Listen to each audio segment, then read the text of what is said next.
యేసుక్రీస్తు నామంలో నా సోదరులు దేవుడి పాలు గారికి నా హృదయపూర్వక వందనాలు. ఈ దినాన్ని అనుగ్రహించిన దేవునికి కృతజ్ఞతలు చెల్లించుకొనుచు ఈ ప్రశస్తమైనటువంటి ఈ సమయంలో సత్యవాక్యము అనే ఛానల్ ద్వారా ప్రపంచానికే సత్యమును చెప్తున్నటువంటి బ్రదర్ దేవుడి పాలు గారికి ఒక క్వశ్చన్ తీసుకొని వచ్చాను. అదేంటంటే, ఈ దినాల్లో అనేక మంది మత శాఖల్లో ఉన్నటువంటి పాస్టర్లు వీళ్ళందరూ కూడా దశంభాగం ఇకపోతే మీకు శాపాలు వస్తాయి, ఇక ప్రార్థనకు రాకపోతే శాపాలు వస్తాయి, ఆరాధనకు రాకపోతే శాపాలు వస్తాయి, ఇక ప్రతిష్టార్పణలు ఇవన్నీ ఇకపోతే శాపాలు వస్తాయి మీకని ఈ పాస్టర్లు అనేవారు శాపవచనాలతో ప్రజలను పిప్పి చేస్తూ వారు లక్షాధికారులు కోటీశ్వరులు అవుతున్నారు. ఇట్టి దినాల్లో ఉన్నటువంటి మనము క్రీస్తు సంఘ సువార్థికులుగా సత్యవాక్యం అనేటువంటి ఛానల్ నడిపిస్తుంటే మీకు ఒక గొప్ప ప్రశ్న అయిపోతున్నాను. అదేంటంటే, ఈ దినాల్లో శాపాలు ఉన్నాయా? ఇది చాలామందికి బైబిల్లో శాపములు అనేది దేవుడు నియమించింది. శాపం అనేది ఏదోను తోటలో మొట్టమొదట స్టార్ట్ అయింది. ఈ శాపం అనేది, ఈ శాపం స్టార్ట్ కావటానికి కారణం ఏంటంటే దేవుని మాట అతిక్రమించడం. పాపం ద్వారా మనిషికి శాపం. పాత నిబంధనలో దేవుని మాటలు విని లోబడితే ఎటువంటి ఆశీర్వాదం, ఒకవేళ వినకుంటే ఎటువంటి శాపాలు వచ్చాయి కూడా దేవుడు చెప్పాడు. అలాగే క్రొత్త నిబంధన గ్రంథంలో కూడా ఆశీర్వాదములు ఉన్నవి, శాపాలు ఉన్నవి. శాపము అంటే అర్థమైందంటే దానికి ఆధారము దేవుని మాట వినకపోవటం, దేవుని మాట వినకపోవటము, దేవుని మాటను ధిక్కరించటము, దేవుని మాటకు లోబడటం. అయితే క్రొత్త నిబంధన గ్రంథంలో ఎటువంటి శాపాలు ఉన్నాయి అనేది బైబిల్ చెబుతుందంటే, రోమాపత్రిక 2వ అధ్యాయం 8-9 వచనాల్లో, అయితే భేదములు పుట్టించి సత్యమునకు లోబడక దుర్నీతికి లోబడు వారికి దేవుని ఉగ్రత రౌద్రమును వచ్చును. దుష్కార్యమును చేయు ప్రతి మనుషునికి అతడు మొదట యూదునికి కానీ గ్రీసు దేశస్తునికి కూడా శ్రమయు వేదన కలుగును. ఏంటంటే రోమాపత్రిక 2వ అధ్యాయం 8-9 వచనాలు, భేదములు పుట్టించి సత్యమునకు లోబడక దుర్నీతికి లోబడు వారి మీదకి దేవుని ఉగ్రతయు రౌద్రమును, దుష్కారమును చేయు ప్రతి మనుష్యుని ఆత్మకు మొదట యూదునికి గ్రీసు దేశస్తునికి కూడా శ్రమయు వేదనయు కలుగు. సత్యమునకు లోబడక దుర్నీతికి లోబడు వారందరి మీదకి కూడా దేవుని యొక్క రౌద్రము ఉగ్రత వచ్చును. ఈ రౌద్రము ఉగ్రత ఎవరికి వస్తుంది? దేవునికి లోబడిన వారందరి మీదకి దేవుని యొక్క రౌద్రం వచ్చును. అంటే దేవుని యొక్క రౌద్రంలో ఉన్నాడంటే వాడెవరు? శాపగ్రస్తుడు. అవిధేయుడే శాపగ్రస్తుడు. ప్యాంట్ జోలు పెట్టుకో. దేవునికి లోబడని వారందరూ కూడా శాపగ్రస్తులు. ఎందుకు? అవిధేయత. అంటే సత్యమునకు లోబడక, అంటే సత్యమునకు లోబడిన వారందరూ కూడా ఎవరు? శాపగ్రస్తులు. సత్యానికి ఎవడైతే లోబడడో, ఈ లోబడినటువంటి వారందరికి కూడా శాపగ్రస్తులు. దేవుని యొక్క రౌద్రము వారి మీదకి వచ్చును. సత్యవాక్యము బోధించే వాడిని వ్యతిరేకించే వాళ్ళందరూ కూడా శాపగ్రస్తులు. అందుకే బైబిల్లో సత్యానికి లోబడకుండా అసత్యానికి లోబడేటువంటి వారందరూ కూడా శాపగ్రస్తులని బైబిల్ చెబుతుంది. గలతీయులకు రాసిన పత్రిక 1వ అధ్యాయం 8వ వచనంలో, మేము మీకు ప్రకటించిన సువార్త గాక మరి ఒక సువార్త మేమైనను పరలోకం నుండి వచ్చిన ఒక దూతైనను మీకు ప్రకటించినల్లా అతడు శాపగ్రస్తుడు. ఇంకొక శాపగ్రస్తుడు ఎవడు? మేము ప్రకటించిన సువార్త గాక మరి ఒక సువార్త, అది మేమైనను పరలోకంలో నుండి వచ్చిన ఒక దూతను ప్రకటిస్తే శాపగ్రస్తుడు. సువార్తకు వ్యతిరేకంగా బోధించడమే భిన్నమైన వార్త.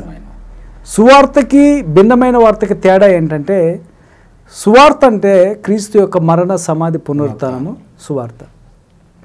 మేము ప్రకటించిన సువార్త కాకంటే అపోస్తులు ప్రకటించింది క్రీస్తు ప్రభువారు మన పాపముల కొరకు మరణించాడు, సమాధి చేయబడ్డాడు, తిరిగి లేపబడ్డాడు అనేది సువార్త. ఇది వింటే రక్షణ. రక్షణ ఏంటంటే క్రీస్తు ప్రభువారు మీరు సర్వలోకానికి వెళ్ళి సర్వ సృష్టికి సువార్త ప్రకటించండి. నమ్మి బాప్తిసం పొందువాడు రక్షణ, నమ్మని వానికి శిక్ష.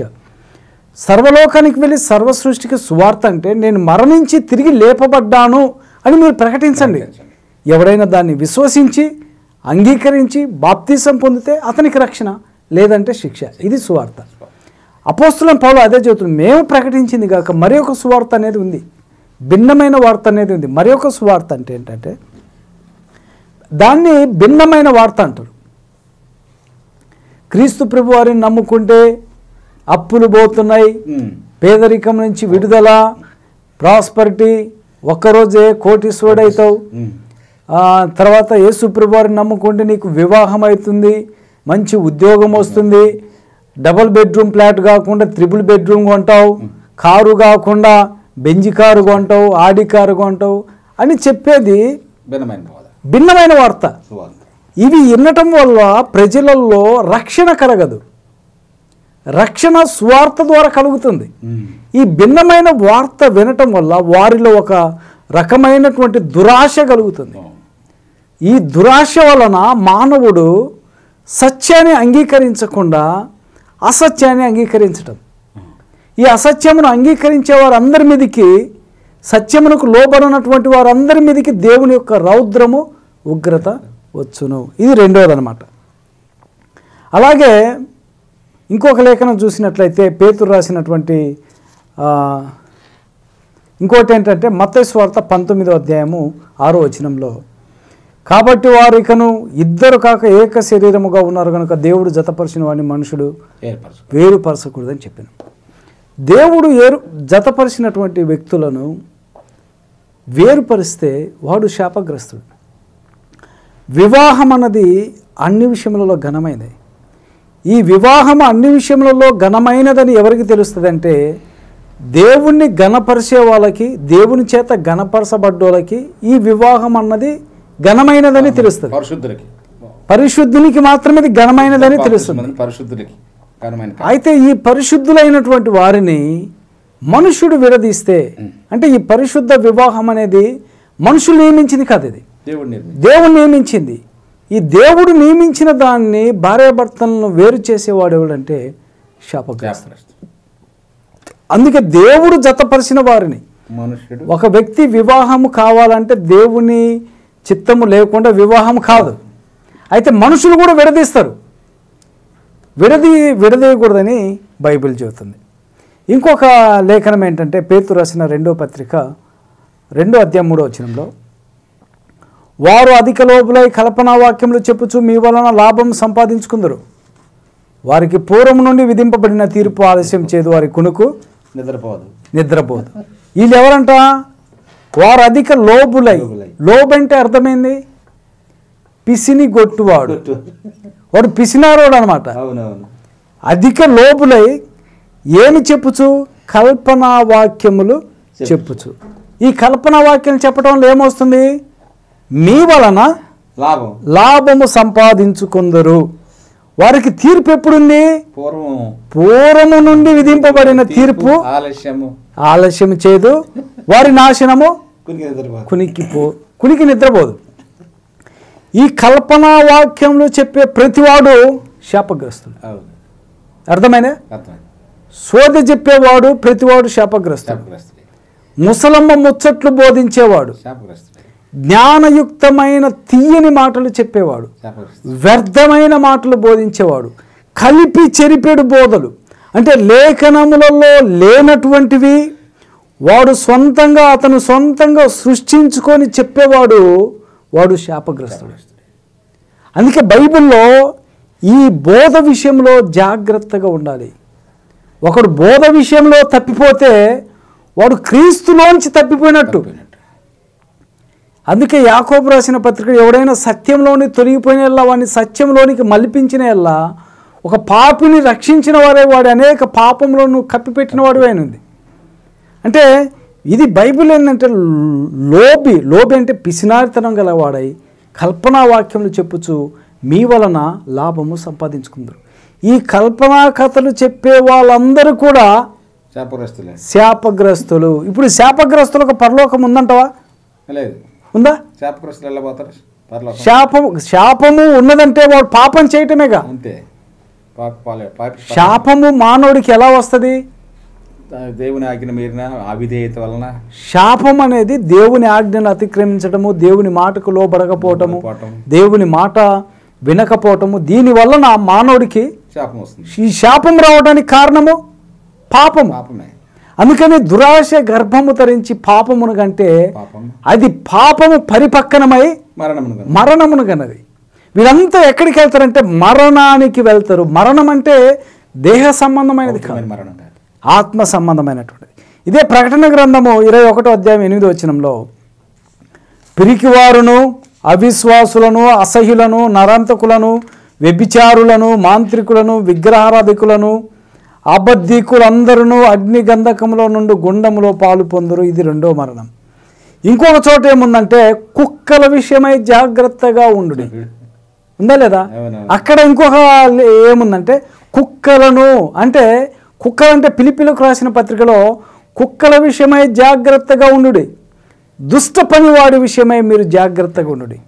ఈ అసత్య బోధించేవాడిని బైబిల్ ఏమంటుందంటే కుక్క అని పిలుస్తుంది. అవునా కదా? కల్పనా వాక్యాలు, ముసలమ్మ ముచ్చట్లు, చెరుపురుగోరి బోధలు, జ్ఞానయుక్తమైన తీయని మాటలను బోధించేవాడిని అబద్ధ ప్రవక్త అంటారు. ఈ అబద్ధ ప్రవక్తను బైబిల్ ఏం చెప్పింది? కుక్క అని చెప్పింది. అవునా? నేనన్నమాట అది బైబిల్. కుక్కల విషయమై జాగ్రత్తగా ఉండమని ప్రకటన గ్రంథంలో కుక్కలను, మాంత్రికులను, వ్యభిచారికులను, అబద్ధీకులందరూ అగ్ని గంధకాల్లో కాల్చివేయబడదురు.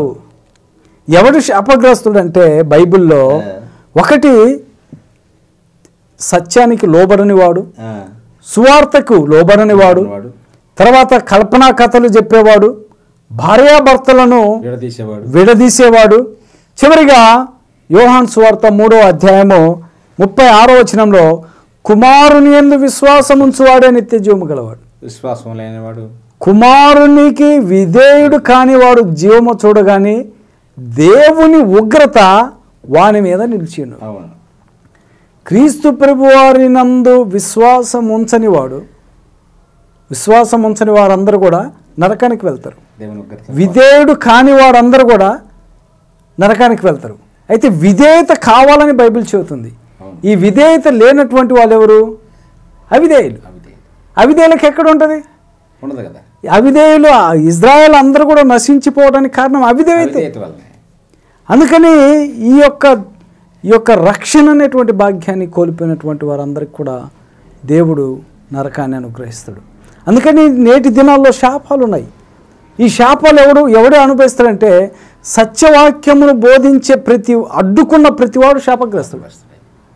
సత్యమునకు లోబడకని బైబిల్లో ఉంది. మరి వీడికి దేవుని యొక్క రౌద్రం రాదా?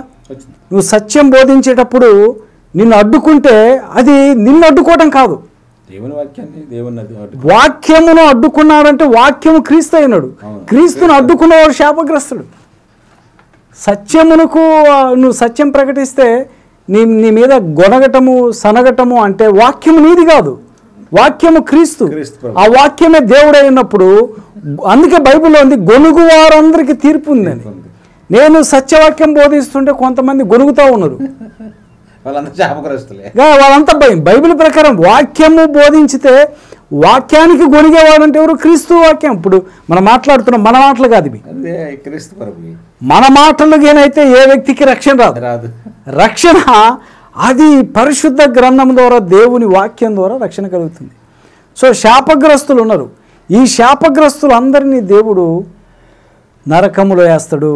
అందుకని నేటి దినంలో కొత్త నిబంధనలో శాపాలు ఉన్నాయి. అయితే ఈ మాంత్రికులు అబద్ధ బోధకులు ఏమంటారంటే 10వ భాగం ఇవ్వకుంటే నీకు శాపము, 2 వారాలు మందిరానికి వచ్చి 3వ వారం రాకుంటే శాపాలు, తోటి సేవకులను దూషిస్తే శాపాలు ఉంది. శాపాలు. తర్వాత సేవకుని ఏ సేవకుని విమర్శించినా కూడా శాపాలే, శాపాలకు లోనై. అంటే వాడు అసత్యం బోధించు, కల్పనా కథలు బోధించు, ఏది బోధించినా వాడిని ఏమనకూడదు, అంటే శాపాలు. అంటే వీళ్ళు ఇలాంటి అబద్ధానికి అలవాటు పడి ప్రజలను అబద్ధం బోధిస్తూ శాపాలు. దశమ భాగం ఇవ్వకుంటే శాపం అంట. వీడు ప్రతి ఆదివారం ప్రభురాత్రి భోజనం ఇవ్వకుంటే శాపం రాదు, కానీ దశమ భాగం ఇవ్వకుంటే శాపం వస్తుంది. అంటే దశమ భాగం అయితే కావాలి, ప్రభురాత్రి భోజనం ఇవ్వకుంటే శాపం వస్తుంది నేను. సో ఇవన్నీ కూడా బ్రదర్ క్రొత్త నిబంధన గ్రంథంలో కూడా శాపములు ఉన్నవి. దేవుడిని మాట వినకపోవటం శాపము. తన సహోదరుణ్ణి దూషించడం. సహోదరుడు అంటే ఎవడు? మతశాఖలోడు కాదు, క్రీస్తు శరీరం అనబడిన సంఘంలో ఉన్నవాడు సహోదరుడు. ఈ మతశాఖలో ఎవరు? పొరుగువాడు. వాళ్ళతో మనకేం పని? నిన్ను వల్లే నీ పొరుగు అని ప్రేమించేవాడు పొరుగువాడు, రక్షణ లేనటువంటి వ్యక్తి అనమాట. అందుకని క్రొత్త నిబంధన గ్రంథంలో కూడా శాపములు ఉన్నాయి. అయితే నిన్ను శపించువాన్ని దీవించుము, శపించువాన్ని దీవించుము. అయితే పౌలుని హింస పెడుతుంటే వీళ్ళు శపించలేదు, స్తెఫను కొడుతుంటే శపించలేదు. సత్యం కోసం మనం శ్రమ అనుభవిస్తాం, కానీ మళ్ళీ శపించేది అనేది బైబిల్ లేదు బ్రదర్. ఇది సత్యవాక్యం. మళ్ళీ థ్యాంక్ యూ బ్రదర్. అది నేను ఇంకా పాత నిబంధనలు అనుకున్నాను, క్రొత్త నిబంధనలో శాపాలను కూడా సంపూర్ణంగా వివరించిన మీకు నా కృతజ్ఞత వందనాలు తెలియజేసుకోండి. Thank you so much. Very very thanks brother.